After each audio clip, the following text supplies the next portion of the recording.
All set? Good evening and welcome to our school committee meeting for October 1st, 2018. Mrs. Kennedy, would you please call the roll? Mr. Decanter? Here. Mr. Cole? Here. Mr. Menon? Here. Mayor Holliday? Present. Mr. Hawkeiser? Here. Mr. Reardon? Here. And Mr. Callahan? Here. All present. Thank you. Could we stand for the Pledge of Allegiance, please? I pledge allegiance to the flag of the United States of America and to the republic for which it stands, one nation, under God, indivisible, with liberty and justice for all. Thank you. Great. We usually start our meetings with not quite as large an audience as we've got, which is really terrific, but we start with an opportunity for people to make public comment. If you are interested and have something that you would like to say to the school committee, if you would come up to where that microphone is on the table there, give us your name so that Mrs. Kennedy can get it. Feel free to speak for about no longer than 2 minutes. Again, it's usually an opportunity for you to comment to us. We rarely sort of engage in a conversation, but we are capturing it for the minutes, and if there's a question that you're asking us that you need to get information from, we will either give you the information or get back to you. So is there anybody who has anything they would like to share with us? Great, thank you. I was glad I didn't have to do that long introduction and have nobody. Yeah, just right over here. Just that, yeah, that way you can be heard on television. Oh, yeah, so. Sure. Good evening, Superintendent Gallagher, Mayor Holliday, and school committee members. My name is Alicia Tague, and I reside at 18 Collins Street in Newburyport. I am here wearing red for Dyslexia Awareness Month. October is the month, and I wanted to formally invite you to our Newburyport Decoding Dyslexia, Massachusetts big presentation of the big picture Rethinking Dyslexia that is going to be showing at the public library October 22nd at 7 o'clock. So really hope that you can make it. We're really trying to bring awareness to our community around dyslexia, and it's going to be a great night. So I do have a few flyers. So if there's anyone who would like to maybe help promote, I will hand these, or if you'd like to have it, that would, I can hand them out. And, yeah, just make sure the superintendent leaves with one so we can get it on the website. Yeah, that would be great. So I can just give those to you, Brian, and you can hand them out. Thank you so much. Thank you. Thank you very much.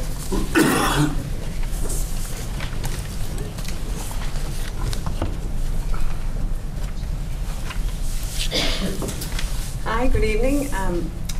Mayor Holliday, Superintendent Gallagher, school committee members. My name is Betsy Shakespeare. I reside at 24 Marlborough Street. And first off, we'd like to thank Superintendent Gallagher for all of his positive messaging the first month of the school. The focus was really on the future and working together as a community to help the students reach their academic and social potential. So we really appreciate that. Since October is Dyslexia Awareness Month, which Alicia mentioned, we come here tonight to share with you a free opportunity to our school district to partner with Harvard and Boston Children's Hospital. They have developed an early literacy screening app and are currently seeking public school districts to help validate this screener. The team would not be diagnosing students, but simply using a more comprehensive screening method in addition to the traditional paper and pencil assessments that we do today, and supplying our kindergarten teachers with valuable information that would help identify kids at risk and enable effective interventions to be delivered. We know the most effective time for intervention for kids with dyslexia is kindergarten and first grade, but dyslexia is generally diagnosed after the most effective intervention window. And the other exciting free opportunity that our district would benefit from partnering with Harvard and Boston Children's Hospital is we would get free professional development from Dr. Nadine Dabb.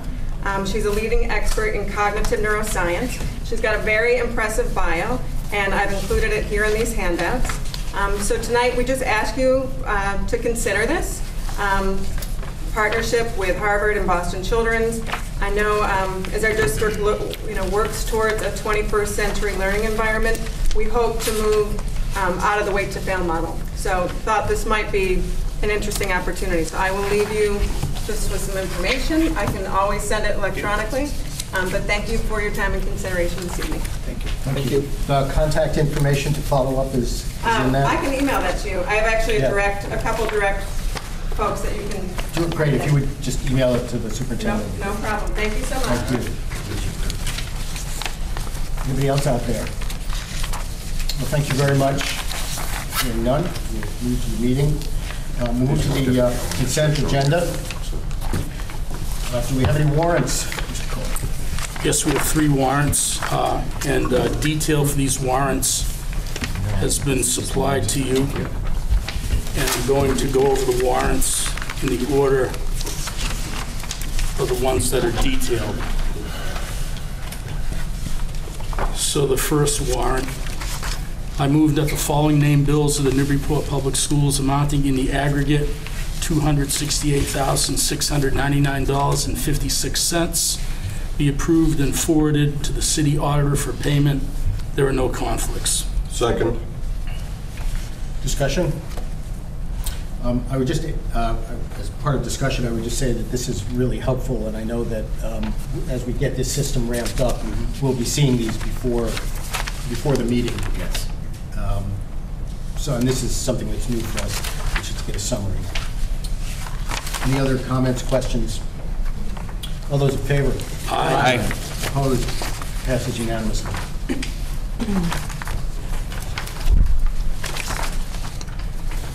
The next warrant, in order of detail, I move that the following named bills of the Newburyport Public Schools amounting in the aggregate $13,833.68 be approved for the city auditor to make payment and deduct funds from the school's account. There are no conflicts. Second? Any discussion? All those in favor? Aye. Opposed? Passes unanimously.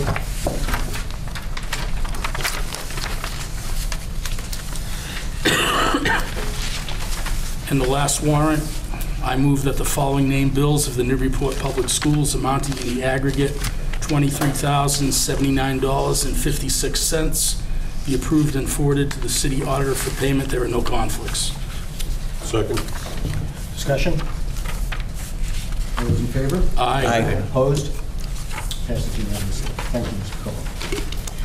We have a set of minutes from our September 17th business meeting. Do I have a motion to approve? So moved. A second? Second. Second. Oh, I thought you did second. I don't think I can second. Why not? I will. Now I feel It's like a comment or two. Second. That's, I hereby grant you permission. we've seconded it. I'll defer to Mr. Cole's second this time. But I'll do it next time. Wow. Does anybody have any comments, changes? We okay with it? All those in favor? Aye. Abstain for me. Passes unanimously with one abstention. Mr. Reardon, who is absent. I'd like to take a moment to introduce one of our 2 student reps from the high school, Zach Childs. He and, is it Tessa Egan? Yep. Will be student reps to the school committee. I would like to give Zach just a moment to tell us a little bit about himself, and then I think we're all kind of really interested in hearing an update on how the rules situation is going at the high school. Hi, I'm Zach. I'm a senior at Newburyport High School. I'm very interested in politics and government, and I'm taking AP Gov with Mr. LaChapelle right now. And I'm hoping to study political science at George Washington next year, hopefully. But as far as the new rules go, we just had a meeting with every advisory, every homeroom elected one student representative to discuss the new rules and their effects thus far. And we had the meeting went very well with all the students and the teachers, and we got to voice our concerns as well as what ideas we supported and such at the meeting. And I thought it went very well, and I think the new rules are Interesting. Thank you. When you are coming here traditionally, you'll tell us a little bit about what's going on at the high school, if you hear about things that are going on in other schools. I'd like to also extend an invitation for you to stay during the meeting. The only thing that we'd be happy to have you participate in the conversation with us. Just don't raise your hand when we take a vote, because you're actually a duly elected member. Yes, of course. But we're interested, as long as you can stay into the meeting, you're welcome to do that. And if you have something you want to add to the conversation. Perfect. Thank you. Thank you. I'm going to turn it over to Sean now. All right. Well, first of all, this is our fun part where we get to recognize some great students and the families that are out there in the audience, and also some of our staff members. So I'm going to step up to the podium and we can do our recognitions. Let's make sure I have my Jessica.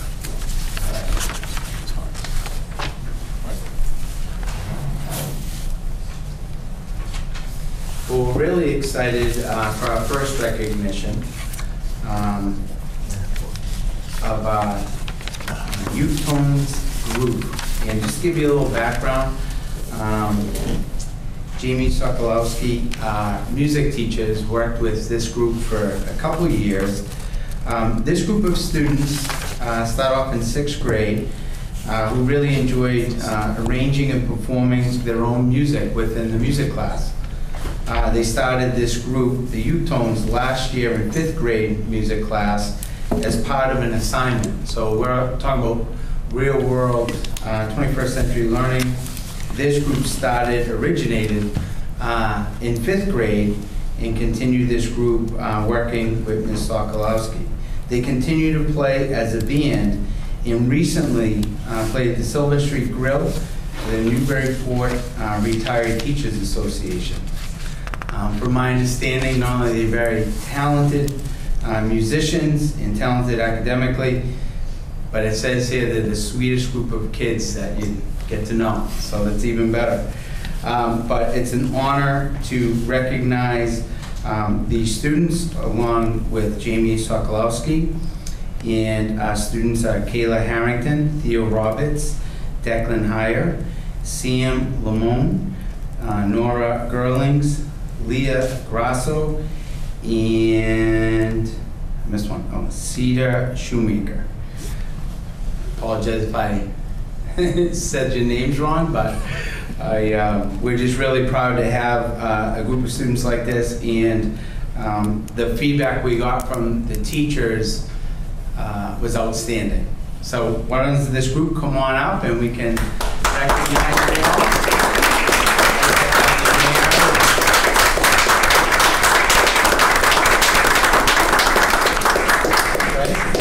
Right around. And then maybe the mayor, Bruce, myself. Help me out here. Maybe I'm going this side. Okay. Kayla. You're welcome. Declan. Back there. Sam. There you go. There you go. Right? Awesome. All right. Guys. Yeah. So we'll take a little picture here. I'll stand up here. Perfect. All right. There you go. It's the tallest I've been in years. Turn it this way so I can capture you well. Oh, that looks great. Smile. Nice. Thank you.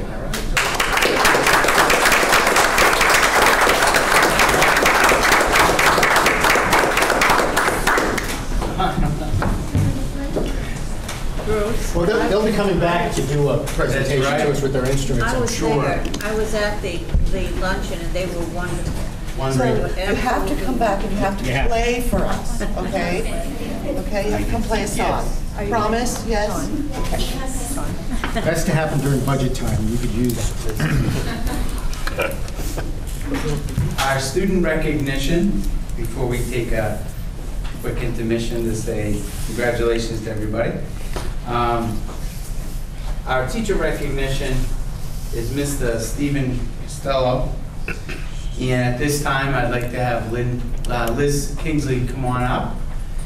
And just to give you a background quickly, Mr. Costello has created over 400 videos to assist students with math.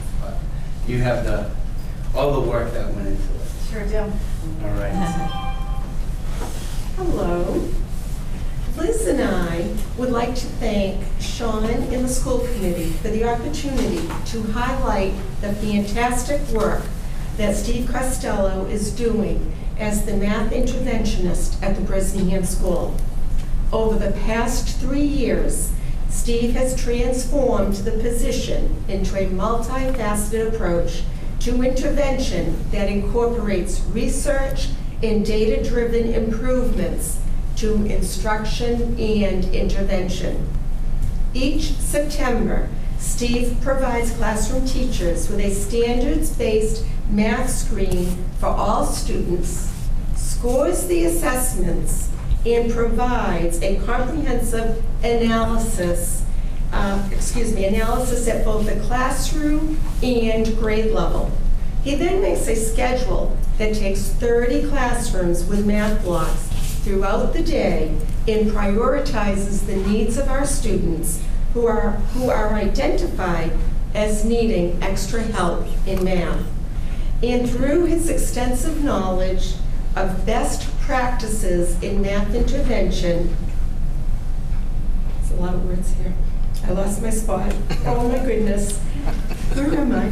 Math Thank you. Math instruction is able to provide co-teaching and small group assistance for over 90 struggling math students while working in nearly every K-3 classroom throughout the year. In addition to his work with data, assessment, and instruction, Steve does yearly training for math tutors at the Learning Enrichment Center, and in fact was there today when I was trying to reach him to find out which video he wanted to choose to show tonight.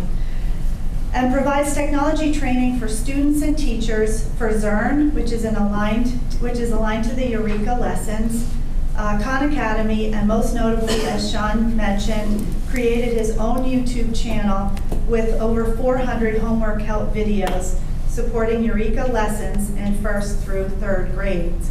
As a matter of fact, today he told me that he has over 6,000 minutes viewed in September alone of his videos. Parents, students, and teachers alike have used these awesome videos to support classroom learning. And if you go to the Bres Hub website, you can see Steve's website as well as the videos if you're interested in it. Our heartfelt congratulations go out to Steve for his dedication to the students and staff at the Bresnahan School, as well as the wider Newburyport community.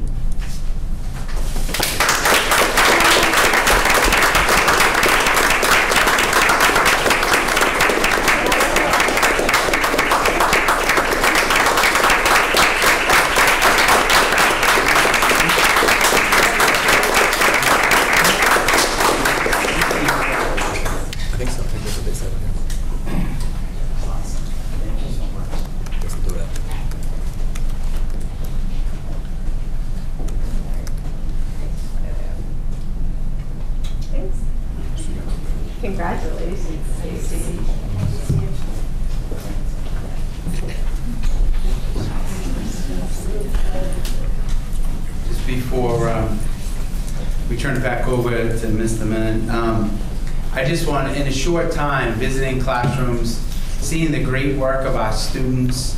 It's been truly impressive in my short time. And then also, our teaching staff constantly goes above and beyond the call of duty. And this is the best part of school committee for me, is to have the opportunity to recognize our great students and also recognize our great teachers and administrators. So, thank you. Sean, you wanted us to take a couple of minute breaks and meet parents. Yeah. We'll take a 5-minute recess so that we can have an opportunity to thank the parents.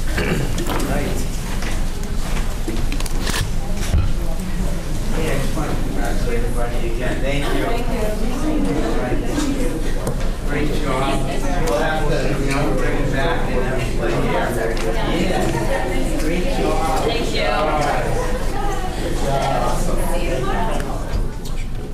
The next item on our agenda is Assistant Superintendent Angela Bick discussing the elementary and secondary education accountability standards, the whole system that they're implementing. I'll turn it over to Sean briefly to introduce it, and then to Angela. Yeah.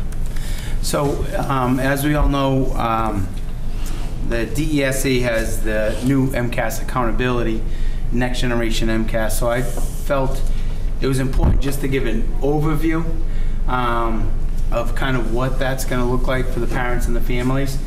And then we will do, obviously, a much detailed report on the MCAS data for the district.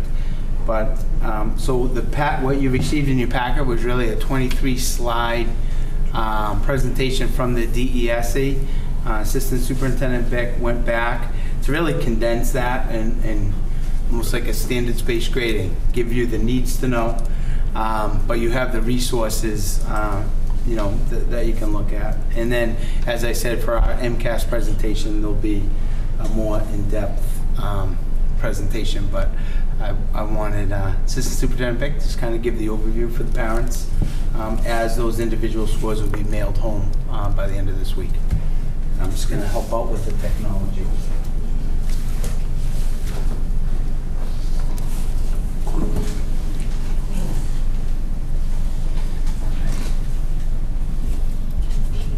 Well, he's pulling that up. I did give you a lot of information, which was already culled down from the volumes of information that are coming from the Department of Ed around this.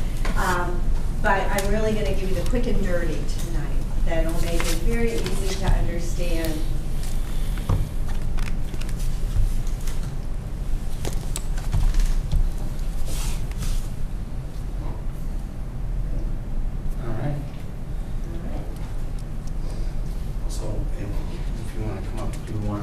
You want to click or are you going to come up? I can. So just hit that. Okay. All right. All right? Mm-hmm. Okay, great, thank you. You're welcome. All right. So this is a new accountability system. As you know, we have Next Generation MCAS that our students grades 3 through 8 have been participating in the last 2 years. And then this spring, our high school students will also participate in the Next Generation MCAS. But along with the Next Generation MCAS comes a new accountability system. And you might recognize our accountability system from the leveling that they did for schools, levels 1 through 5 in the old accountability system. And but this is a different way of calculating some of the information. So it really has two purposes. One is to inform the public and the schools about how students are performing on this exam. And the other is to inform the department around how they may be able to assist or support school districts who have students who are struggling. In this new accountability system, there are a couple of additional indicators, which I will review with you.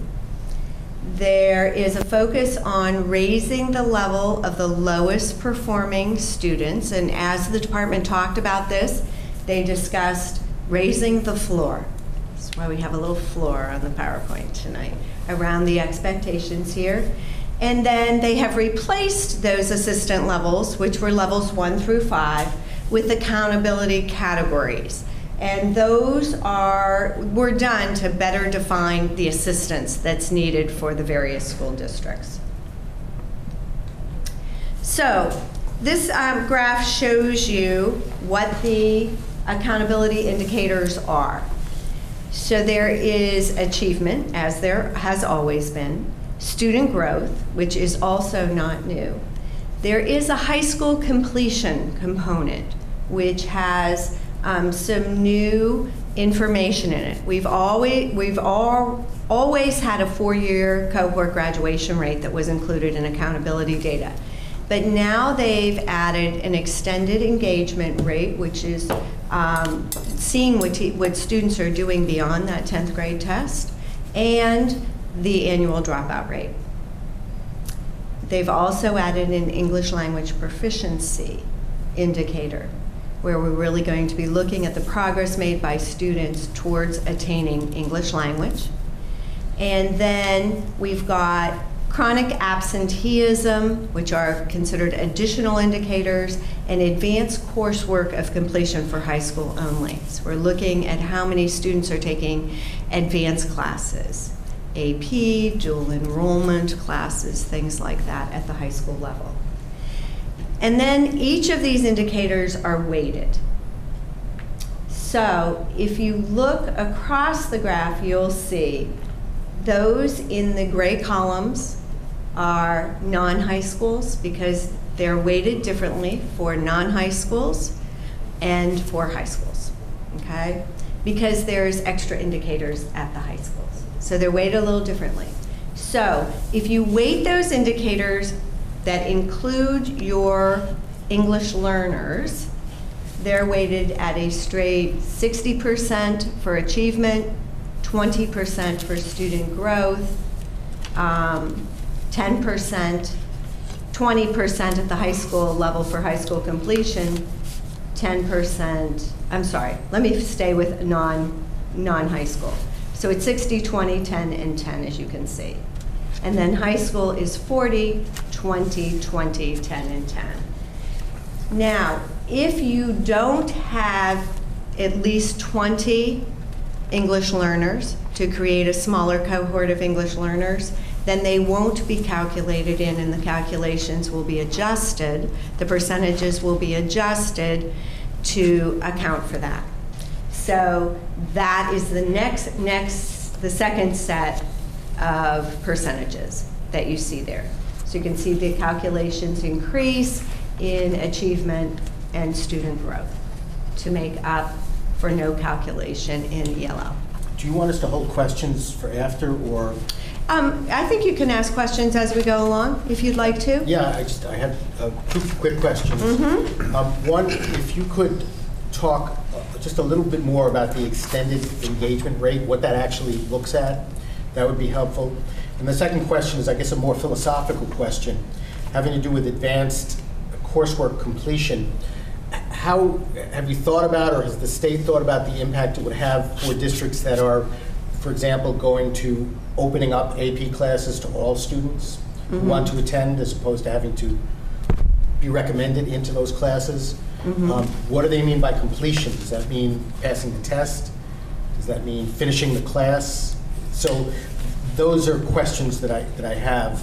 I know that some districts, we've occasionally talked about opening up AP classes as well. How was that? And you don't have to have an answer for it, but it's a question I have. I can tell you how they framed it. So let me speak first to the extended engagement rate. They're looking at those, oftentimes you end up with a 5-year cohort that graduates in a 5-year period. So they're looking to see what percentage of students it is that extend beyond a 4-year period to graduate from high school. And then for the advanced course completion, they're really interested in 11th and 12th graders. So they want to look at the students after the MCAS test that remain, that complete advanced coursework. So that would be advanced placement classes, international baccalaureate program courses, dual enrollment courses, and other selected rigorous courses. And they have provided a list of courses that would qualify for this category to every school district and to the high schools. Did they define complete?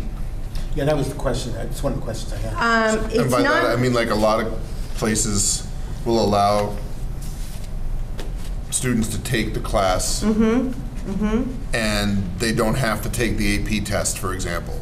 but they've still completed the course. Right. Or they can take the class, take the test, but not get a 4 or 5. Right. Which is still, even nowadays, becoming wishy-washy whether or not they're ever going to get college credit. So did they define what complete is? I don't have that definition, but that's a really good question. I think for us to get the additional information, my guess is that if a student's enrolled in an AP class and they complete the class, that should count as completed. That would not allow them to, maybe they may complete it with a lower score and may not get the dual credit for the class, but that's my guess. I don't know, we'd have to get that better defined. That's accurate. So it's completing an AP course, a dual enrollment is the completion of the year, not necessarily tied to the AP test with the score. Do we require students to take the test? We do. We do. Our students take the test, yes. So they all take the test? Some districts, like you said, some districts don't, but in Newburyport we do. That's really helpful, and if you can just sort of nail that down. Sure. Somewhere down the road, I think we'll probably return to the conversation about how we're challenging all of our kids. It'll be helpful to have that information. Thank you. Sure. Any other questions about this slide, how they're weighting things? Angela, Yes. just a quick one. Where do we stand on the EL, the English language learner? Do we have more than 20 students, or are we right about there on the bubble? Yeah. They're not included in any of our school calculations because we don't have more than 20 in any one of our schools. They are included in our district calculation because we do have more than 20 in the district. Okay.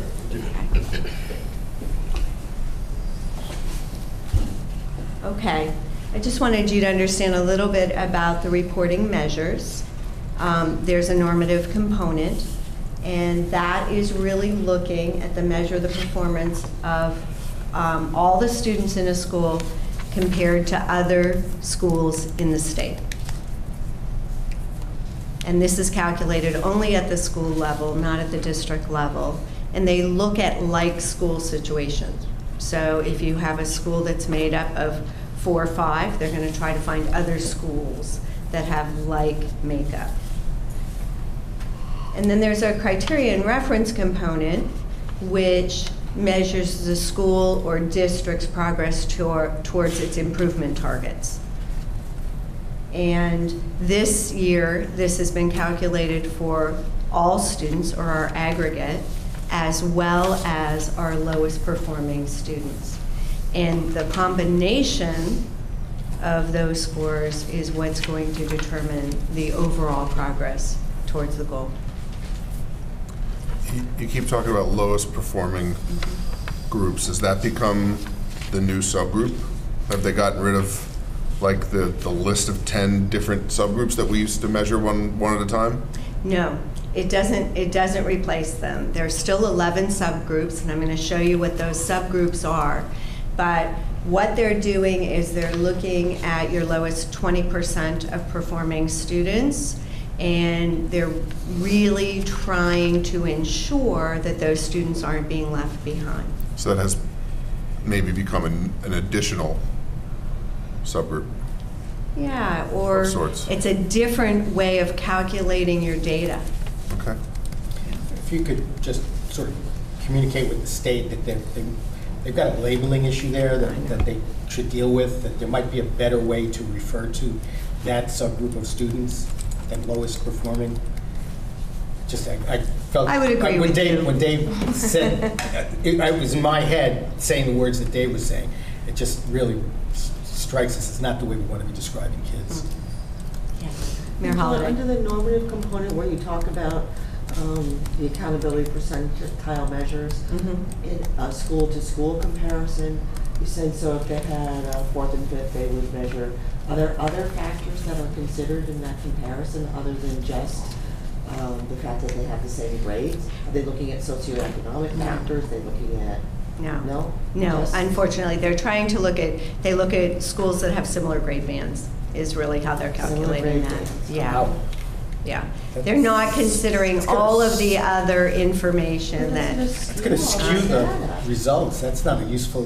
That's not a useful. And I piece mean, of that's how the information. state has always done your comparison between your school and states. So what they do is they look at what's happening across the state in similar schools compared to what's going on in your school.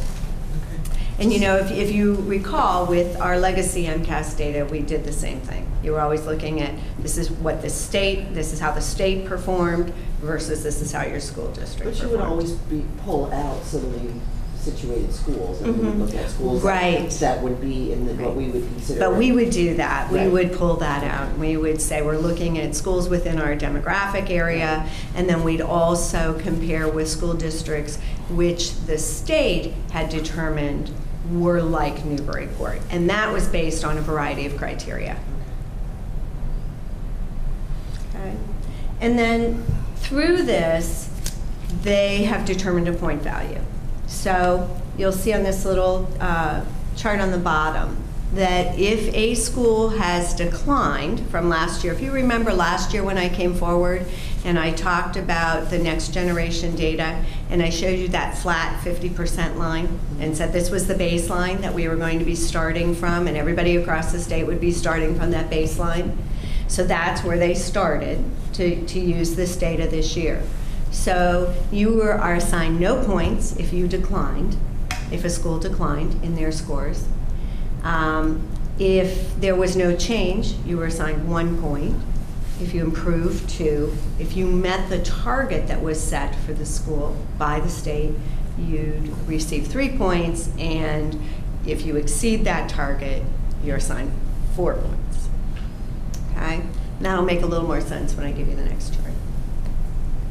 So this is just an example for you to look at. This is a non-high school sample because it doesn't include the graduation component.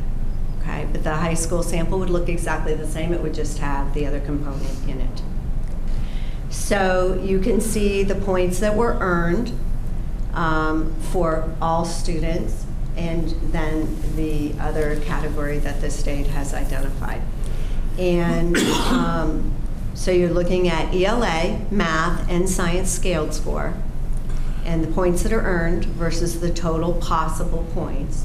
And those aren't weighted until they're totaled. So as you can see there, then the achievement total got weighted at 60%. And then you're also looking at the SGP, stands for Student Growth Percentile. So the next two measures, we measure student growth in both ELA and math. So you can see the points earned versus the total points, and then there's a total growth weight that's been given to that. And then there's EL, or English language progress, points earned versus possible points, and then the weight given to that. Chronic absenteeism. And then as you can see, you get your whole weight total and your percentage of possible points, and you combine all students with the subgroup that the state has divided out to get the criterion reference target percentage. And so the reports that you'll look at online for Newburyport, and the ones that we will help you understand better once we really start diving into our own data, will look very similar to this. Angela, can you real quick just go back on where, didn't you have how it determines 1, 2, 3, or 4 on the previous slide? Mm-hmm. Okay, so they're just labels, they're not actual numbers or scores. They're the point value that's assigned to the student's performance on the test. Am I not understanding? When you look at 1, 0, 1, 2, 3, 4, you naturally think 0, 25, 50, 75, 100. As in, those things actually have values. Those don't actually have values. They're just labels.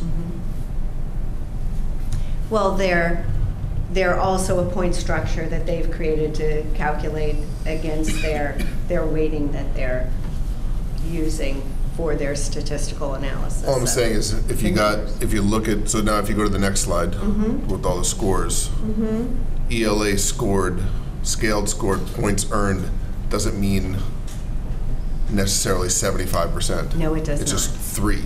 It's just a label. That's what I'm saying. It's meaningless and arbitrary. Their structure, yes. Right. That's a euphemism for their structures, meaningless and arbitrary. Right, because every school's going to have a different way to get to 3 because the state has set up a goal ahead of time that they have to Yes. meet, right? Yes. Okay. So you could actually have 51%, but you would prove, so that's your 2. Right. Okay. Just make this as obfuscated as humanly possible so nobody has really any idea what any of this means. It's, you do have to spend quite a bit of time with it before it starts to make sense. You do. I have a very fun life. Okay. Change it again by that time. These are the subgroup reportings that you were asking about. There's still 11 subgroups, and you see them here in front of you. And then, as you know, over the last several years, they included an additional subgroup, which is called High Needs Subgroup, which is composed of those students who are in the last 3 categories, which would be economically disadvantaged students, students with disabilities, or current and former English learners that had not been counted in one of those subgroup categories previously. So that becomes your high needs group. And as I said, you need to have at least 20 students for a subgroup to be reported. And then as you see, each subgroup will receive a subgroup percentile, which measures what their standing is compared to the other subgroups in the state.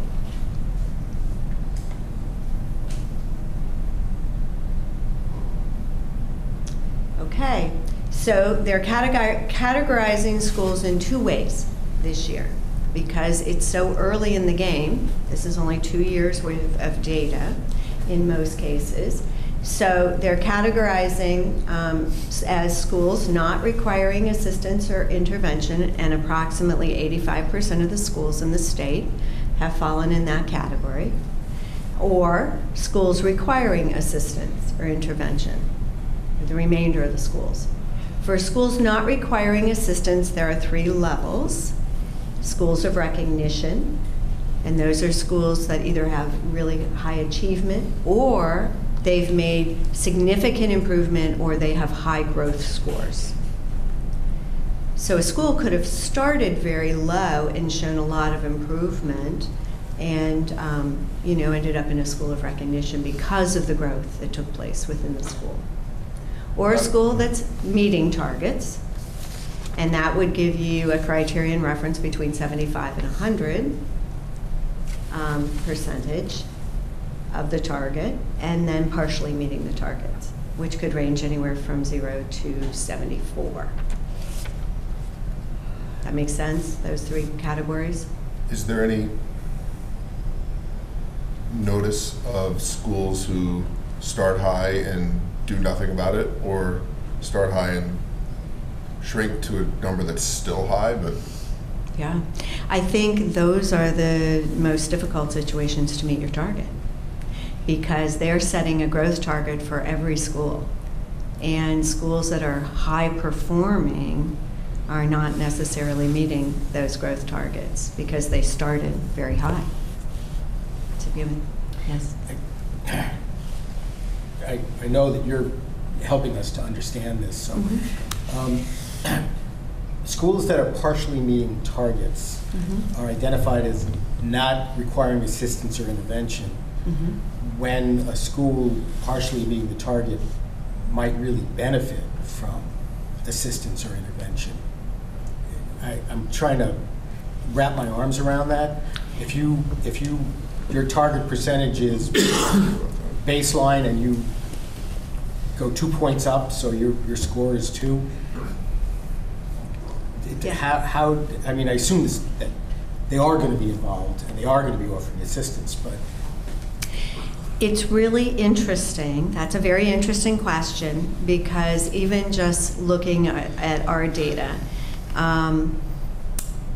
it depends on where a school may have struggled to reach a target.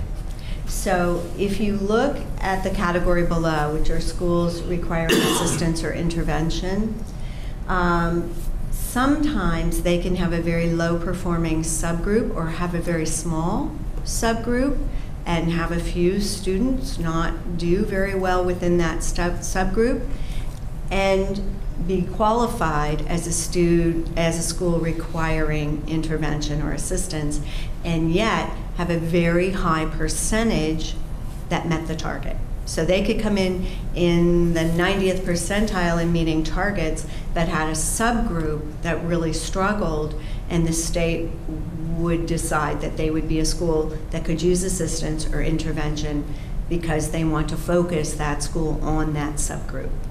Now, if you have very small numbers, say you have 36 students in a subgroup, if 2 of those students don't meet the target, you've not met the measure that they've set for you. So say they set a participation rate at 95%, and you have 2 of the 36 students who didn't participate, you would not have met your participation rate, because that would put you in at a 94% participation rate. And you would be targeted as a school requiring assistance or intervention, even though your all students and your overall percentage of meeting the target is in the 90th percentile. So it just depends on what the data is, Bruce, as to how they determine these things. I was surprised by some of them. I'm glad that the state has, sort of drilled down to that extent, but 36 kids and 34 are meeting and 2 aren't.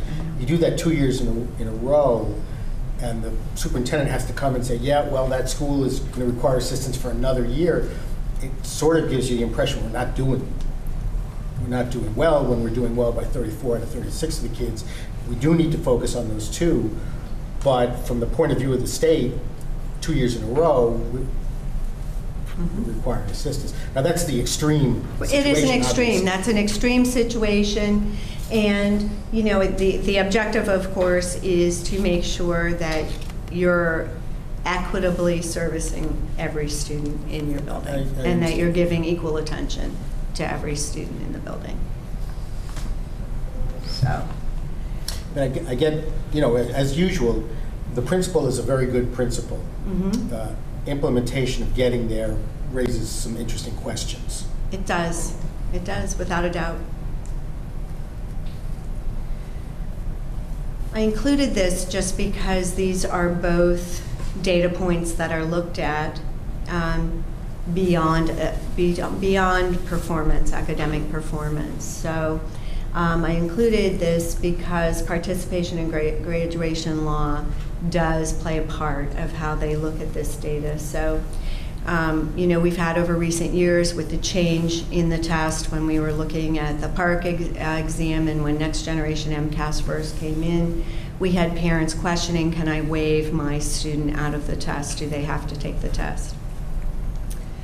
And federal law requires that when you're using federal funds to send a school to public school, that they need to participate in the statewide assessment. And then it goes on to say that high levels of students, I don't know what that means, high levels of students need to participate to meet the markers that are set by the state. So they have decided that if you have participation rate below 95%, that will result in an accountability determination. So again, if you've got a subgroup of 20 kids and 1 kid doesn't participate, you're at the 95% rate. That's right. That's right. So there's some of this story that doesn't make a lot of sense, if that is the situation. But I think it's something that we are going to have to communicate to our families, the importance of the participation in the exam for these reasons. It will show up in the accountability data. These are, just one last question, I'm sorry. These are tests that the state provides accommodations for those kids that need accommodations? Absolutely. Okay, Mhm. so. Mhm. And, you know, it's, yes. Every student is provided accommodations that needs accommodations to take the test. And then also federal law requires that all schools graduate 2/3 of their population. And the way that calculates out in the high school data is less than 66.7% of the most recent 4-year cohort would be identified as a school needing assistance. We exceed that fairly typically. We do, yeah.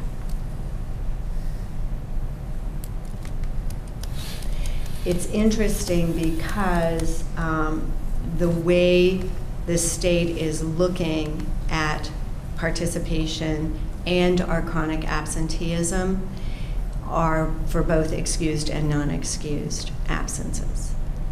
That it means nothing to them. It was a question in a couple of the webinars that they're looking at how frequently a student is in front of a teacher. And it doesn't matter whether it's been excused or unexcused. It will still be calculated into the data. And then this is how they're categorizing districts, which is very much aligned with the way that they're categorizing schools. The one big difference here is in the past, the district was always categorized as its lowest performing school. So if you had a school that was a level 2 school and all of your other schools were level 1, the district would be categorized a level 2. That's no longer the case. So now what they are doing is they're really looking at the performance of all of the schools and the district as a whole. And the district is giving its categorization accordingly. So that's really the biggest change, but as you can see, you know, the 2 categories are the same as the schools, just from a different district lens. Now, next year that will change.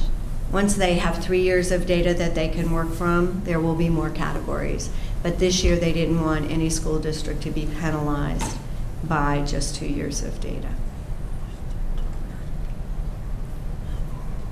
And then, as always, we're going to take the data and approach it with a growth mindset and see what we can learn and how we can improve. Is that photoshopped? And defraying the fish herself. All right. Any other questions? No, thank you. That's very useful. I appreciate You're welcome. the information. Yeah, and as the state, a lot of the questions that you're asking here tonight from the school committee are the same questions that a lot of the superintendents across the Commonwealth are asking, because the state's still really trying to figure out how you're going to measure data across the state in an equitable way. And all of our districts are so different, you know, and I would recommend as we move into presenting our MCAS data, that a smaller district, you know, I worked in Wilmington and then I also worked in Beverly, but we took our subgroups and it was really important to show those raw numbers instead of percentages. I remember we had 11% of students at one time in Beverly on that subgroup failing math. And so a lot of people don't really look at the data as thinking 11% of 1,200 or 1,500 kids. And it's really 11% of a subgroup of 20, which boils down to 7 students. And of those 7 students that were underperforming, you know, we could list 5 reasons, you know, we're dealing with outside issues, family issues, you know, anxiety, depression, could be drug involvement, that we would never share with the general public. So I really believe when you're looking at, especially in Newburyport, these subgroups, really looking at those raw numbers. If you have a subgroup of, you know, 20 students, like Mr. Menon said, that's 1 student or maybe 2 students that we may be providing all kinds of resources for that student and the families. The other piece is with attendance. So they're trying to, I believe the state's trying to find proficiency gap, because throughout the Commonwealth, there's a proficiency gap, free and reduced lunch typically, and students with disabilities across the state. So they're trying to, I think, find that one, group or proficiency gap across the state and narrow it down. The other piece is looking at attendance, because all attendance has to be reported through EPENS and through the state. So that's why I think they're focusing on attendance as a subgroup in chronic absenteeism. What am I? Absenteeism. There you go. I need some more coffee. But no, as I'm saying, so they're looking, I think, at trying to have everybody kind of fit into these categories, and the superintendents are really pushing back. As the state's trying to develop, how are you going to measure a lot of these subgroups? So this is still new for the state too. So as we move forward, this is year 2 of Next Generation MCAS. Next year will be year 3. But with our feedback from school committee superintendents, central office personnel, and principals, we can try to narrow this down, because ultimately you want these tests to be part of, not all and be all, to be part of the system and to really help school districts. And the way it's presented can also be negative. So, but we're all working collectively trying to figure out how to not only present the data, but working with the state on how to do this to benefit students. So, and the commission has been very receptive to feedback from superintendents. And this was one of the conversations we had at the North Shore Superintendents Conference that I was at on Friday. We were talking about this information. So next on our agenda, our district review, and I'm going to go through this fairly quickly, because this will be part of an ongoing presentation as we go through our district review. And just for everybody, it's under Mass General Laws, Chapter 1555A. So every district, or a few districts between 15 and 25, get selected to go under a district review. And they must have saw the hiring of a new superintendent, and they said, that Superintendent Gallagher is pretty good. Let's give him a district review his first 2 months. So here we are. Assistant Superintendent Beck reached out to the DSE, and we did get an extension for a few weeks. So this is kind of where we're at. So this is a 5-step process, a district review. So we're in the self-assessment aspect of this. So we're collecting artifacts and evidence with the 6 standards that we'll be looking at. Once we submit our artifacts, the state will then select 3 of the 6 that they're going to do the review on. So we're not sure what aspects, but I'll go over what we're doing now in preparation. So the DSE documentation, so we have until November 14th to submit all of our artifacts, and we're ahead of this right now as we're collecting this, working with central office personnel and district personnel throughout, along with the principals. So once our artifacts are submitted, the DESE will review our documents in data review, November and December, and then we have our on-site visit to the district in January. Very similar to a CPR, they'll be interviewing school committee members, interviewing parents, they'll be shadowing students, and then be interviewing different teachers and administrators on the on-site visit. When we have those details, obviously, we'll present that at a school committee for the general public, so they'll know, and then obviously with our school personnel. From there, after the on-site visit, there'll be analysis of all the evidence, and they're going to draft a report, and then they'll submit the report. Very similar to a CPR or a NEAS visit. We'll have opportunity to look at their draft and see if there's other areas that they may be incorrect that we can provide additional evidence with. At the end of all of that, once we review the draft and they give us an opportunity, there'll be a public presentation of the final report.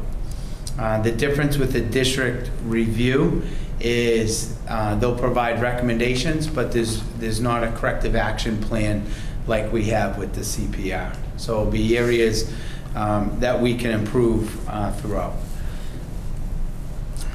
So the 6 standards, you have leadership and governance, curriculum, instruction, and assessment, human resources, professional development, student support, and then the financial and asset management. So once we submit, once again, all of our documentation, the state will review that, and then they'll identify 3 areas of these 6 that they'll come in and do the review. I added some pictures here because at least it changed up a little bit. So when you're looking at, I added the 3 elements. I didn't want to provide all of the elements, but for every one element, you're looking at a minimum of probably 5 pieces of evidence to 12 to 15 pieces of evidence. So when you look at all the different elements under each one of those standards, they're requiring a bunch of different aspects of evidence that we need to produce to show that we're doing a good job. The one benefit of this happening right after the CPR is we have some of that evidence already that we've already submitted that we can just pull out. But this is, as I said, this is under standard 1. So there'll be a focus with the school committee. They'll be analyzing district and school leadership, looking at school improvement planning. Are we developing a sound budget? And that's like the process. And we have some ideas that I'll be presenting on the budget process for us, a little bit different. And then effective district systems and support and intervention. So under the curriculum and instruction and assessment, again, you can see, remember for every one element, there's 5 to 15 pieces of evidence that we'll be submitting with those. So collectively for these 2, there's 16 elements of evidence that we'll be producing within those elements. And it looks under curriculum instruction, aligned for consistency, strong instructional leadership and effective instruction, sufficient instructional time. That goes back to some of the time elements that the district has dealt with over the years. The assessment, the collection of data, database decision-making, and student assessments. Be pleased to know during Assistant Superintendent Vick's report, especially for our early release days, there was a lot of data analysis, especially with the next generation MCAS, along with some internal assessment data. So the teachers are doing a wonderful job finding time to really look at a lot of the data that's being presented. When we go to standard 4, this is human resources and professional development. So you have staff recruitment, selection, and assignments, supervision and evaluation, and then professional development. So total there is 9 elements, and we're collecting that data throughout the district. In standard 5, this is social emotional learning. I'm hoping they choose this one. I hope they're not watching, because I think there's been an unbelievable work that's being done, tremendous work throughout the district addressing social emotional learning issues. Just really impressed. PBIS initiative, the school committee supporting adjustment counselors and social workers, understanding there's recognition of this. But there it's the academic support, access and equity, educational participation, continuity and participation, services and partnership to support learning, and that's a lot of the community support that we already have. And then obviously safety and providing a safe environment for our students. And you can see the PBIS at the Bresnahan. And then the last one is the financial and asset management, comprehensive and transparent budget process, adequate budget, financial tracking, forecasting controls, and audits, and we've been through a lot of those already, so that will be helpful. Cost-effective resource management and capital planning and facilities maintenance. So that's the 6 standards with the elements. And then I just want to thank, because right now our principals, the leadership team, central office are really taking a look at all of those different standards, all of those elements, brainstorming on what pieces of evidence that we would like to submit that really tells a story. The strategic plan, going back to that and all the work in the strategic plan, that to me is the story, and then we're kind of backfilling a lot of the great work that's going on in the district. And then we will continue working with this up until that November 14th submission. So that's a quick summary of where we are with the district review and kind of what that entails. Yes. Not to be selfish, but the most important thing I've taken out of this is there's a possibility that the school committee won't have to sit for interviews. They don't set that standard. Standard one, yeah. Okay. So they may want to talk to you anyways, Budget process. So we'll see. As I said, based on the evidence we'll submit, they'll let us know what standards they'll be following up on. Any other questions? Just a comment again. In a perverse sort of way, this really dovetails with your entry plan. Yes. Because they're going to lay out a snapshot of the district for you that is going to reinforce what your entry plan is saying. So I think it really is, all in all, it's actually really kind of a positive thing, and it's a really good time to be doing this. Right. It's making lemonade out of lemons, but. Yeah. Well, I mean, I agree. Glass is half full. And the other piece, it is a lot of work, but having the ability to collaborate even further with central office personnel, the principals and district leaders, along with teachers and students throughout this whole process is going to be just really tied in to my entry plan.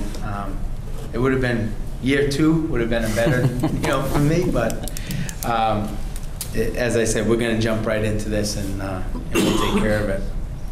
Any other questions? Awesome. Thank you. Next item on the agenda is Assistant Superintendent Angela Bick's report. All right. I'm going to tell you a little bit about our first early release day. And as Superintendent Gallagher mentioned, many of our schools spent a significant amount of time really diving into student data. At the Bresnahan School, we had data meetings around literacy and math. They were facilitated by Emily Russin and the Title I teachers, and the math meetings were facilitated by Liz Kinsley and Steve Costello that you met here tonight. And what was really exciting about these meetings is they took all of the early year data that has been gathered on our students and our early learners for both literacy and math, and they followed, a 6-step data protocol with the teachers, and everybody walked through the data and had some really good data conversations. Oftentimes when we're having these kind of data conversations, we're focusing on our struggling learners and what we need to put in place for those students who are really struggling. These conversations were about how do we strengthen our core. We were looking at Tier 1 instruction, which is core instruction, and what do we need to do to continue to strengthen the core. So they were really good conversations that came out of that day. They also had a lot of little subgroups that were happening at the Bresnahan. They had a Bright team meeting, they had special subject team curriculum planning meeting, they had a nurses meeting that was led by our nurse leader, Kathy Riccio. They had a STEM, which was to research and develop a STEM progress report. The STEM group met. There were special education teams that were meeting, instructional assistants and related service providers.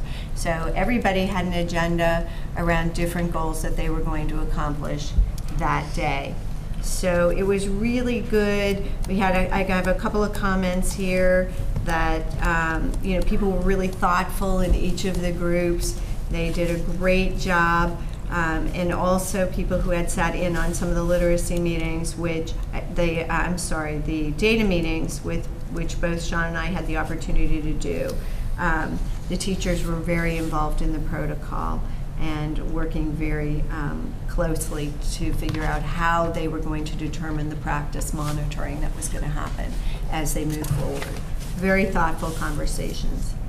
The Mullen worked with Keys to Literacy, which is a program that we've been working with at the Mullen around word study for a couple of years now. And the focus of their workshop that day was on vocabulary key routines. And they paired up to plan lessons that were observed from one of our consultants today from Keys to Literacy and Emily Russin. And so they spent the day in district, in classroom, observing lessons that were built as a result of the professional development and being able to give teachers feedback about the practices that they were putting in place, which was a really successful day. The middle school spent time looking at student data and determining their student learning goals and their professional goals for this year's evaluation system. And so they too used a 6-step data protocol to look at the data and to look at what the data was telling them. So, they were looking at what evidence had told them, what evidence it didn't tell them, what the good news was, where were the areas that they could celebrate, where were the teaching priorities that were suggested by the data, and key conclusions, and then they went visual and did visual illustrations of the data and what it meant to them. And then from there, they focused on their learning and professional goals based on the district goals. So how those would build off of what the district goals are. They had a very productive day, and then the high school broke into 2 different teams. One our student rep referred to earlier, which the first part of their day from 11:30 to 1 was a combination of teachers and students who were looking at all of the feedback that had come in around the new rules and the suggestions about where they could go with that. And I had the opportunity to go through all of those charts and to see the work that was done. It was really incredible. I don't know if it was the same for you, but for me, one of the things that was most striking was that the priorities of the students and the teachers were very much aligned. Yeah, that was really interesting to see. Yeah, wasn't that interesting to see? It became very clear when you looked at, they had charted everything, and everything had different colored dots on it, depending on, areas that people wanted to prioritize. But that was very powerful, and they used a modified version of a tuning protocol to kind of tune all of this information and have it to work with. So, and then they worked in the afternoon on using assessment data to identify the standards that they were going to focus on to build their student learning goals for the year. And also to ensure that practice goals supported their student learning goals. So they kind of broke their day in half. Part of it was around refining the school rules and what's going to work best for everyone in the school community, and the second half was, again, using data to determine how they were going to set goals for the year. Just a quick question. This is Brian. Are we allowed to see all the data you were talking about, like what the chart, or whatever they came up with, and said, okay, like for the younger kids especially, are we allowed to see that information, like what they discovered? And the reason I ask is because it's 17 days into school, and I can't tell you how many parents are like, why is there already an early release? Like, how much data could they have even got in 3 weeks' time? So it'd be cool if we could see it, so we could say, see. Okay. So, but I don't know if we're allowed to see that or not. Where you will see it, Brian, you're going to see a summary of all of it when we do the data report. Okay, what's that? That's going to be combined with all of the MCAS information, much like it was last year, where we gave you a report. It will probably be, by the time we've done all of the analysis and whatnot of all of our data, Yeah. I'm thinking maybe it'll be early November when we do that presentation. So we're a couple of weeks away from, 4 weeks away. Right, because we want to have time to really work with it. But you would be surprised, we've collected a lot of literacy data, we've collected a lot of math data already in the year. Yeah, I think which that's really just what the parents want to know, informs- because they find it kind of unusual that Yes. school barely started and now they're Yes. doing whatever they're doing. And so. it is amazing. There's a Yeah. lot to talk about, and it's really exciting to know that we're looking at student results to set our goals for the year and what we're going to do. So it really has a direct impact on the way we're framing instruction. And a lot of that, just to step in, a lot of the data that they're analyzing is like student data with the students' names. But we could probably take a look at some of those protocols that the staff was using that day, and not getting the, details, the nitty gritty of that data that they're looking at. But when I visited, I sat in to some of the data workshops with the teachers and assisting with the analysis, and I'll tell you, every minute that they use on those half a days, the teachers are working extremely hard. I mean, we have one example of Mr. Costello here, who goes above and beyond, but through all those at the middle school, at the NOC, at the NOC, the Brez, the high school, it was really, I was really impressed with the work that was going on. We had talked, I don't remember when, but about using some form of white paper to let people know what we're doing. With the flourish of emails we get from the district, it wouldn't be awful, I think, maybe on a half day, because it always is a question in people's mind. So, hey, next Wednesday's a half, or next Friday's a half day. We're going to be looking at a bunch of data because we have to figure out this, that, the other thing, and nothing. You don't have to get too specific. Right. Just general. We've done some data mining. We've done some data collection. This is what we're up to. Might just lower the temperature a little bit. Yeah, I think especially like when we have this one coming up in a couple days, and there was just one, just the way the calendar fell. So that even caught me off guard. I was like, really? Without detail, Columbus Day's earlier this nothing year. really detailed, but so the parents said, oh, okay, exactly. This is what we had to do. I do think the schools have done a pretty good job. I know that all this assessment happens at the beginning of school, but not everybody does. But I feel like all the schools did a pretty good job letting it known what was going on. So again, some parents read all those things, some people don't. But it's pretty common at the beginning of the year that they're going to assess the kids and see where they're at. And here we go. Here we go. I guess the other piece of that, and that's part of what I'm looking for in the reports that we get, is something that goes beyond the work that is being done. In other words, a list of the activities that the teachers are doing. We know they're working hard. We know they're getting together to work. We know they're not going on a picnic when we have those half days off. So is there something, even if it's a couple of examples, that we can pull from each of these professional learning opportunities that we have to say, hey, this was the aha moment. We realize that in our district, blah, blah, blah, blah, whatever it might be. I think that would be helpful for us as a school committee as well as for parents to hear that. And in other words, not just we got together and we dove into the data and we worked so hard and it was great to see them so engaged with the data. Okay, what were some of the things that they pulled from the data without getting into student specific, individual student specifics? And they discovered that in 4th grade math, they really need to focus on blah. 2 things happen then. Parents feel more informed, we feel more informed, and you also create a sense of partnership with the parents so that whatever you're doing in the schools can then also be supported at home. I think there's, to sort of follow up on what Dave and everybody has actually said, in a lot of people's minds, I think that when you talk about looking at data, everybody kind of thinks, well, the MCAS data. what's the MCAS data going to tell us? What's the MCAS data going to tell us? And the fact that we are generating other data that is extremely useful. I mean, the MCAS data is useful, but the reality is that we'll get that data report in November, and it'll tell us what things were like last spring.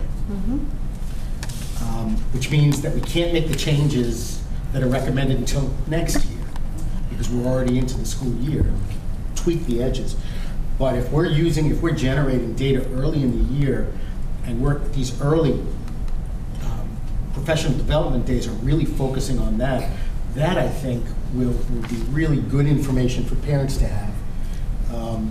And I think it'll also kind of maybe detoxify some of the conversation around MCAS, because people they don't sort of see that the MCAS data is long-term. Yeah. They see MCAS as a be-all and end-all, not as a piece of but it's a snapshot of what was happening 6 months ago. And I would say that's especially true if we're finding ways other than tests to collect data. Right, so in the right, what's an assessment style, or what are we doing so that it's not just that snapshot, verbal, language learner kid. I agree with that. And I think that if you recall the presentation last year with the principals and the interventionists, and it was a phenomenal presentation, and MCAS was such a small part of it. And I think that's where we have to get families to understand, parents to understand, the kind of work that's happening in terms of improving our teaching and learning by being able to use this kind of like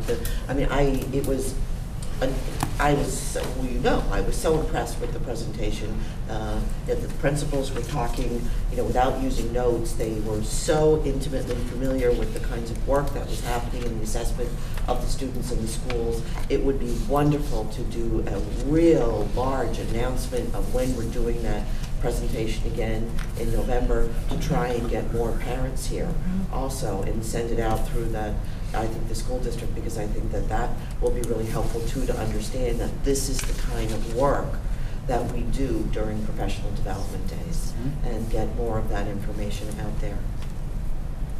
Changing the conversation with the community in, I think, really important ways. We could have the MCAS roll out at the stadium. We could get fireworks, and we can really obviously right. We can bring our marching band back. There you go. No, I think you've got really good feedback from people here that we want to be able to support this, and we want the community to be informed about this so they can have an informed conversation about it and see the value. Great. Thank you.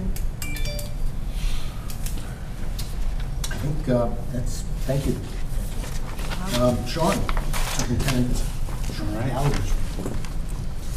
I'm just going to go through a lot of it. We sent out in the Friday memos, but I'll just review for the community. As we all know, Mr. Marcos, who we introduced last school committee, he's begun his job, and I've checked in with him a lot, especially during lunchtime, and it's a great lunch today.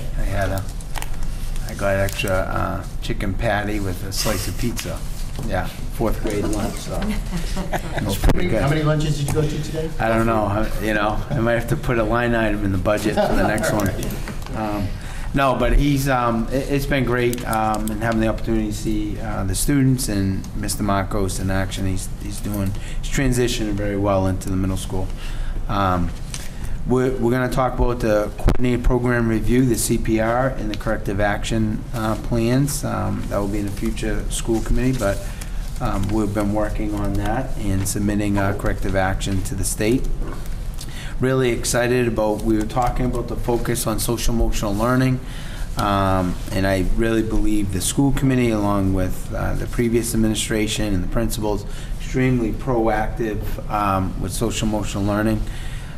In tying in the Middlesex Partnership for Youth, that is Marjorie Daniels, who I met with. We are part of that program now, and as part of that, and I submitted A lot of these workshops that are available to both staff and also parents that we're going to capitalize on, looking at possibly doing a community night where we offer possibly a keynote speaker, but then have breakout sessions with parents regarding the various topics. So we're kind of thinking about that and how we're going to do that. I really believe if you offer various topics for parents that they can pick and choose in smaller workshops, like in a classroom setting, is the way to go. We had a lot of success my previous district doing that. So utilizing the Middlesex Partnership of Youth, and then also our youth in Andy's programming, I think we can really provide a lot of resources for parents. Knock Open House and the Mullen Open House, I attended both. They were well attended. And then I was really impressed with Newburyport Youth Services. Andy's always part of that in her group. NEF, the PTOs were in the hallways throughout both of those open houses, which is, I think, really just shows the community support. We already talked about the faculty meetings, and I had a nice opportunity to sit down throughout the early release days and work with a bunch of different principals and faculty, looking at some of our common assessment data. The other piece is the Middlesex Partnership. I went to the conference on the Safety Summit that was sponsored by the Middlesex Partnership for Youth. There was a lot of law enforcement, principals, superintendents, really just talking about school safety, and had the great opportunity to touch base with NEMLEC, the Northeast Massachusetts Law Enforcement Council. I know some of those guys and women. They do a great job, and we have the updated version of school safety that I know there was a safety committee here that did a lot of work. We're going to be looking at the updated version along with the work that's been done and create a safety packet for everybody to have. So that's one of our goals, to get that out in every classroom. I had a, yes? Can I just ask you a question? Sure. I know that there's a new requirement for the school resource officer in partnership with the schools. Has that been updated, completed by? We're, the marshal and myself were finalizing that because the DA's office came out with specific requirements. So it really, the general agreement that we had before, the memorandum of understanding, was excellent. It's just this is really more detailed on exact steps with the SRO within the building. So we should have that. I know it's a little more challenging because our SRO is still out on medical leave, and I know that the schools really have a lot of respect and appreciate her work, and hopefully she'll be returning soon. Yes. Yeah, so we're still working with the police department, any type of scenarios that we feel we need to reach out to the police department, we do. They also been doing checking in during their patrols in all of the schools. And we have a great, that's one of the great relationship with the police department, fire department, and emergency services here. Even before I became superintendent here, that's like unbelievable strength of this community. So, but we did talk about that at the safety summit, with the new regulations. It just really outlines, I guess, best practice, but it really defines it. So there's not going to be a lot of changes, I think, the way we operate our business, but it's articulated a lot more detailed in the memorandum of understanding. We also brought at that safety summit Principal Furlong and Tricia Blackstock to that meeting with us. I had a wonderful opportunity to go to the NHS Parent Alliance, where I got to talk to some of the parents. Mr. Wolf did a great job presenting the rules and got a lot of feedback from parents also at that meeting. Kind of outlined everything. glad to have Zach and Tess join the crew here. Thank you, and we really appreciate. I asked Mr. Wolf, and he thought, I think, Zach, you attended almost a lot of those student meetings throughout the summer. Yeah. You're a big part of that, so Mr. Wolf recommended you and really appreciates your input, so thank you for that, along with Tess. On Tuesday, September 25th, we had our first district-wide learning walk, and we broke up the extended leadership team. There's about 20 of us, so we have Team A and Team B. We have 10 administrators. We had the pleasure of going into the pre-K and kindergarten classes for our first one. Well received by the faculty and support staff. I think they were really excited to have us in the classes, and that's going to be something that we're going to continue throughout the year at all the levels. So we have both teams. There'll be 2 teams visiting every month in every school and every class by the end of the year. We'll finish the first semester visits in January, and then we'll continue the second half of the year with the learning walks. So it was just a great opportunity.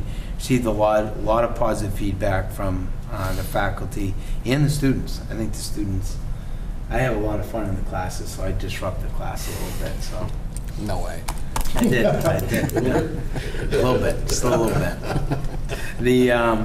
It was great because in the hallways at the Preds, and I know PBIS is working, I said this at the Mullen Open House, when I see students in the hallway, I'm like, hey, I'm very, but there's a rule, quiet in the hallway when you're passing. So I think first graders walked by me and he gave me this.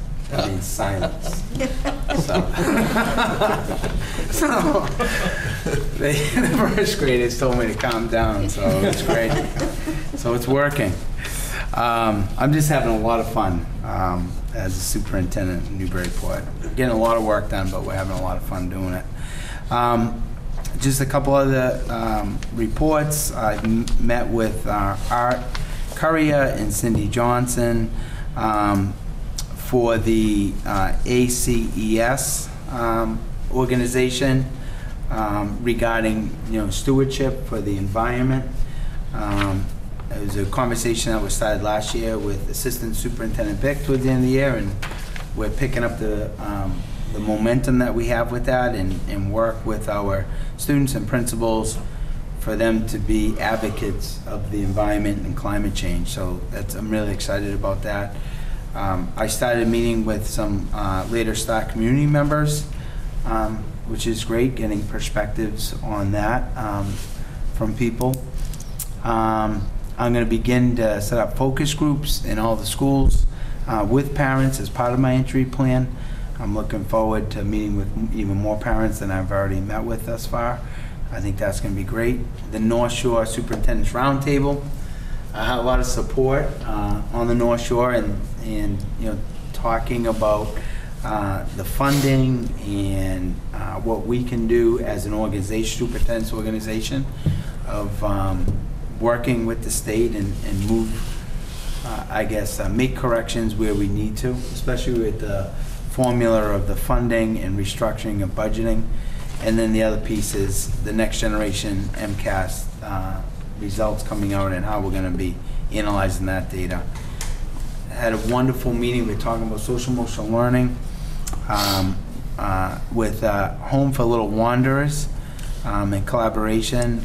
Andy Egmont was there, also with Sue Gunby, Mass Mall, and the mayor.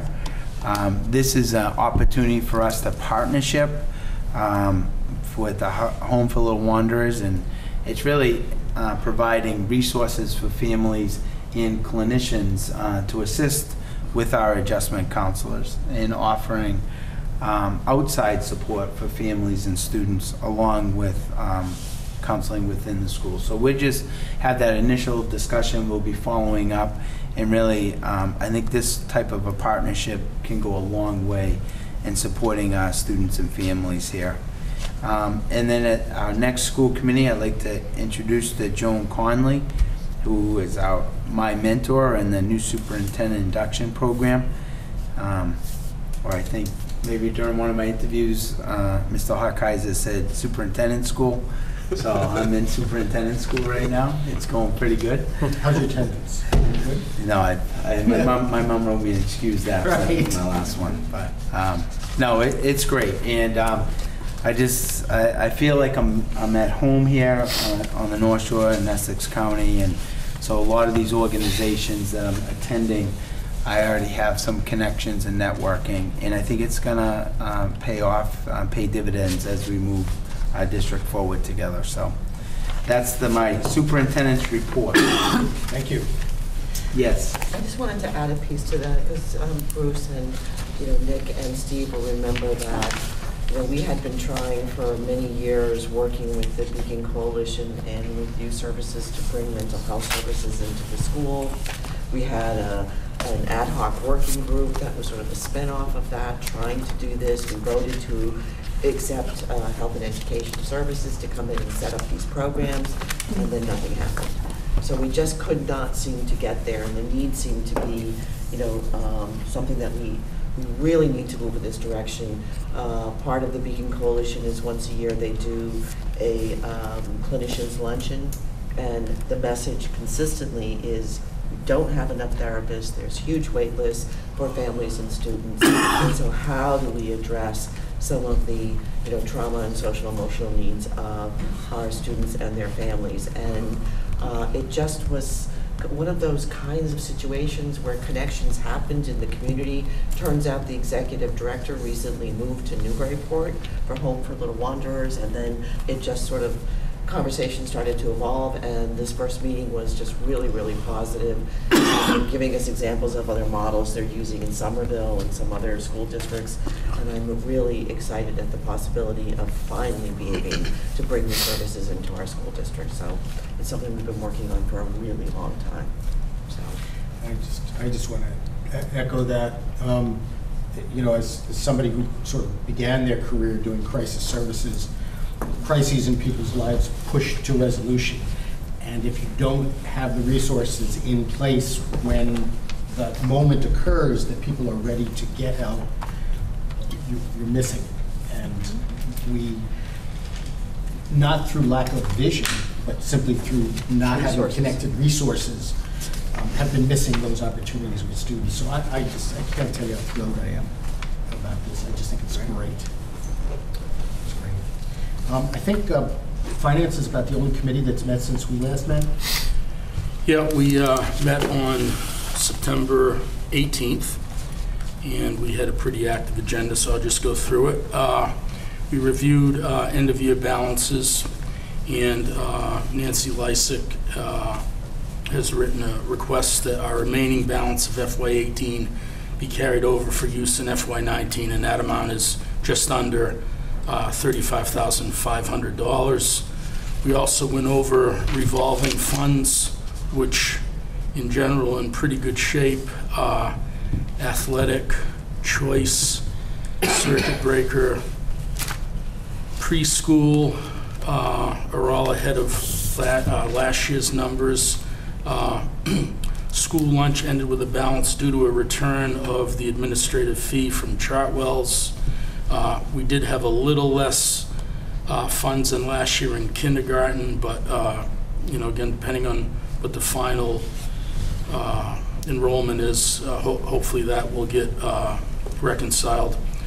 There's some money left in school building of about $36,000, and transportation shows a little more than $6,000 left there.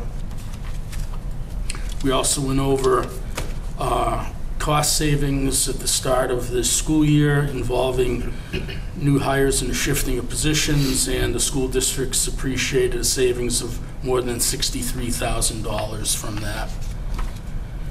There were some adjustments, or there were some transfers that we made.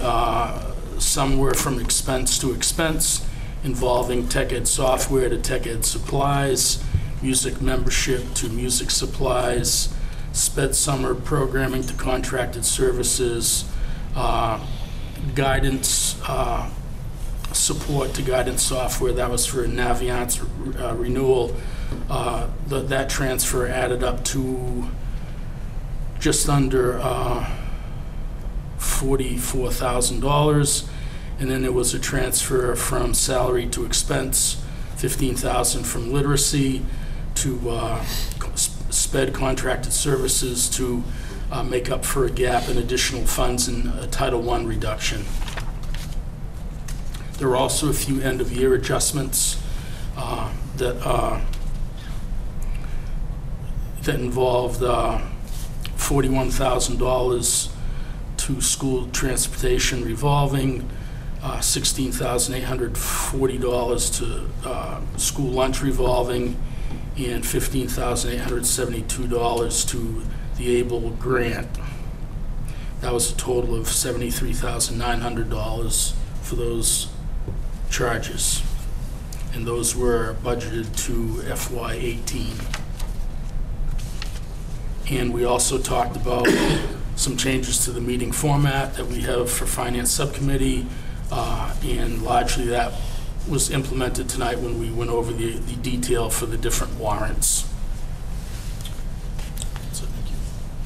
Not quite, in terms of the format, because I actually, what we talked about, first of all, they should be part of the packet, the budget, those budget pieces, rather than passed out, so you have a chance to look at them.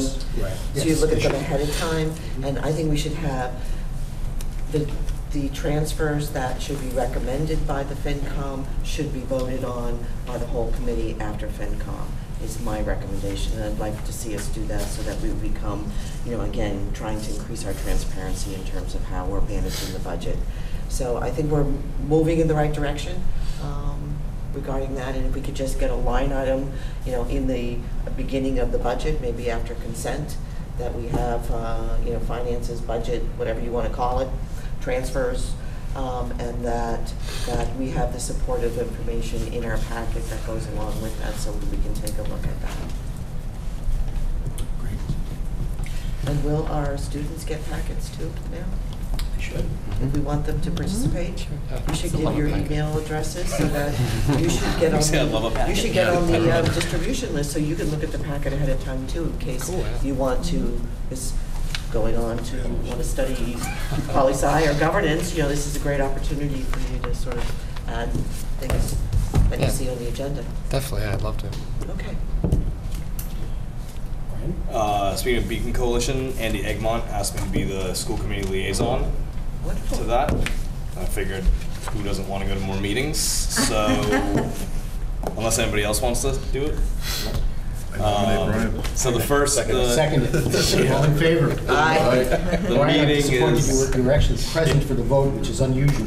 Usually we would vote if you weren't here. But The meeting's the 18th, so if we can get something about that on the November 5th agenda, so I can come and say this is what we talked about, that'd be cool. I just have two other really quick. Andy Egmont asked me to be the liaison for the school committee to the Beacon Coalition. Okay, thank you. Beacon is all caps. It's an acronym. I didn't know that for 8 years or something, right? Building education and community alternatives in Newburyport. Yeah, we're talking or about something like that. Somehow changing some parts of that, the logo and other stuff too, so people know what it means. Just two really quick things. Sean is busy at work on his entry plan. I think we can expect to see that in early November, first meeting in November. Okay, so that's when we will get an entry report.